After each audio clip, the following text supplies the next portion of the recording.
This is a moment of awakening for me, a divine interruption in my normal. For years, I never saw this part of me as a gift. Not because I was running away from it, but because it came naturally to me. I didn't think it was anything special. I just thought, I talk like this. I have a way with my words. I encourage people freely. I bring clarity to a situation and to a vision. I never once paused long enough to consider that the way I speak, the way I carry people in conversations might actually be something God sent me here with. Something worth nurturing, something worth honoring. I didn't see it as a gift because it came so naturally and so effortlessly to me. And for a long time, I assumed that if something was this natural, it couldn't possibly be sacred. Too easy to be valuable, too smooth to be supernatural. But recently, something shifted in me. Over the past couple of weeks, people from different seasons of my life began reaching out completely unprovoked, completely unrelated, to tell me how something I said to them years ago has stayed with them. It has brought them healing, it gave them hope, and it changed everything for them. And for the first time in a long time, I paused and I actually listened. I realized this isn't just personality, this is a mandate. And now that I see it for what it truly is, I can't unsee it. And so now I am ready to nurture it. I am ready to honor it. I am ready to build with it. This is my reintroduction. My name is OpePraise, and for the first time in my life, I am embracing the gift I never knew was this powerful. And what is that gift I hear you say? My voice. Over the past couple of weeks, something began to happen that I just couldn't ignore anymore. One by one, people started reaching out to me. Not from the same circle, they were not connected in any way, and yet all of them came back with the same message. Thank you, OpePraise. You spoke life into me. You gave me back hope. The first one who was to reach out to me that started this was my nanny. My nanny from over 9 years ago. I honestly didn't even remember who she was at first. She only stayed with me for about 2 weeks, but then she found me on Instagram and sent me the most kindest message that one can receive. She reminded me that I used to introduce her as my little sister back then, only because I saw potential in her. And because of how I carried her in that short time, she found the courage to dream bigger. And boy, did she dream big. She's now a graduated from university, completed her NYSC, has a good job, and is living a good life in Lagos. She credits that shift in her life to something I said during those 2 weeks she was with me. Something I didn't even remember saying. Something that I didn't even think it was worth anything when I said it. But she did. That's what stuck with her. Then came a young man who randomly reached out to me via DMs. At first, I really wanted to ignore that message. You know how these things are. You see a message and you're just like, I don't have time for this. But instead of brushing it off and ignoring it, I responded. And I responded with kindness. You see, he had called me for help. But what he really needed wasn't money. It was direction. And without knowing him, I had never had any interaction with him. I just encouraged him.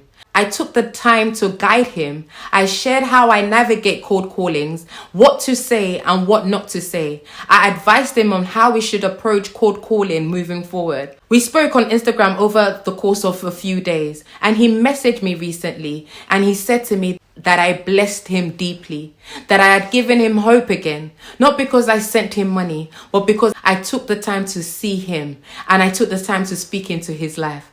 And now he refers to me as his big sister. He's so grateful for the hope I gave him. Next, a friend I've known for a while reached out to me out of nowhere. When I tell you this was unprovoked, out of nowhere. She said she's been recently reflecting and just had to come back to say thank you to me.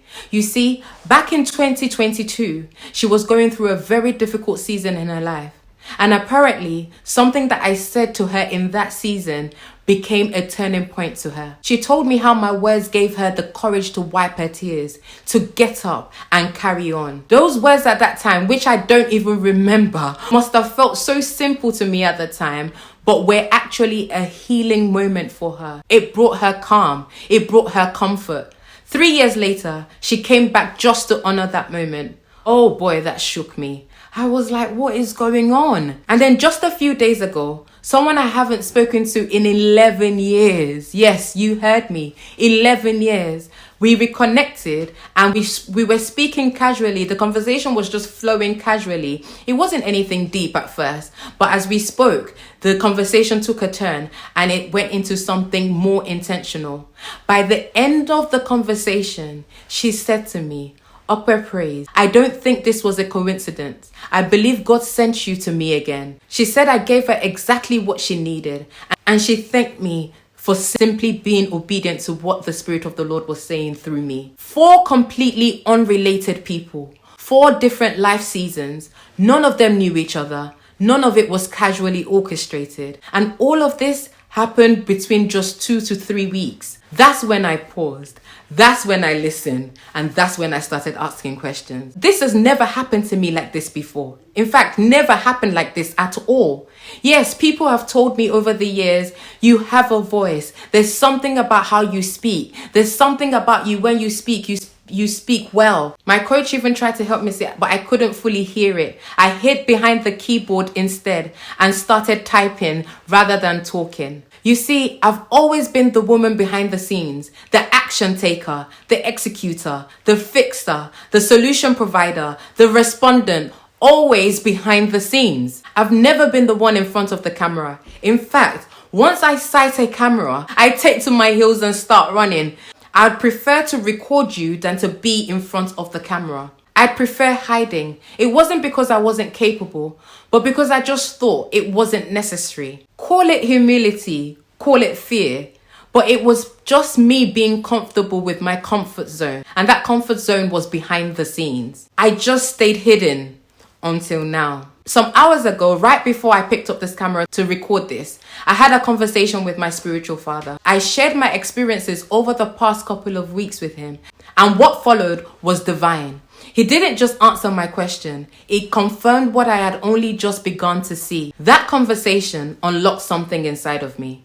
I don't think I'll be sitting here in front of you right now if he hadn't opened my eyes to it all and given clarity to what I was experiencing. The shift happened, and it was confirmed through a divine pattern that made it impossible for me to dismiss or ignore. I realized that this isn't just my personality. This isn't just a nice voice.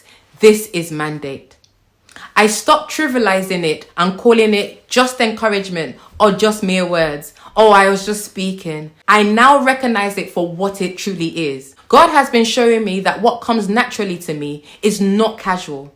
That my voice can be both sacred and strategic. That what I've been hiding for so long is what the world has been waiting for.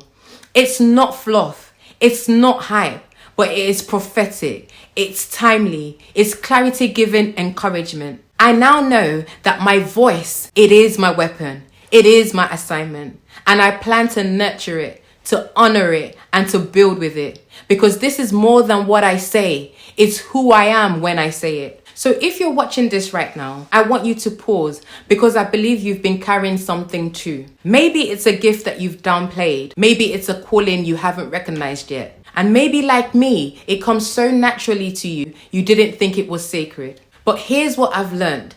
The things that feel effortless to us are often the things that God intends to use. The Bible says in Matthew chapter 5 verse 16, let your light so shine before men that they may see your good works and glorify your Father in heaven. That means your gift isn't just for visibility, it's for witness. Your light, your voice, your words, your presence is designed to draw attention not just to you, but to the one who placed it inside of you. So when you hide what God gave you, you're not only dimming your own light, you're covering a revelation of Him. I've had to tell myself, because the doubts came, I'm not too late. I'm not making this up. I am not a fraud. I am not unqualified. And I'm not alone. So let me encourage you. Your voice matters. Your story carries weight. Your presence makes rooms better. And your obedience will unlock freedom, not just for you, but for others who are coming after you. Ecclesiastes chapter 9 verse 10 says, whatever your hand finds to do, do it with all your might. But before you can do it with all your might, you need to recognize what's actually in your hands. Stop hiding and start honoring it. This isn't just about being confident. This is about being obedient. You don't have to have it all figured out. You just need to start. And if you're willing to take that step, you won't just find clarity. you will find power. Because the moment you give God your yes is the moment you start walking in your real assignment. This is your moment too. Don't wait for perfect. Honor what's already in your hands. And if you need someone to remind you of who you are, I'll be right here. My name is OpePraise, and from this moment on, I will speak with boldness, I will move with clarity, and I will build with fire. This is who I am. And in the name of Jesus, I declare I am gifted, valuable, confident, and a wealthy lady. I use my gifts to change lives and glorify Jesus. And I consequently enjoy a very blessed and fulfilled life. This, I declare, this is my voice.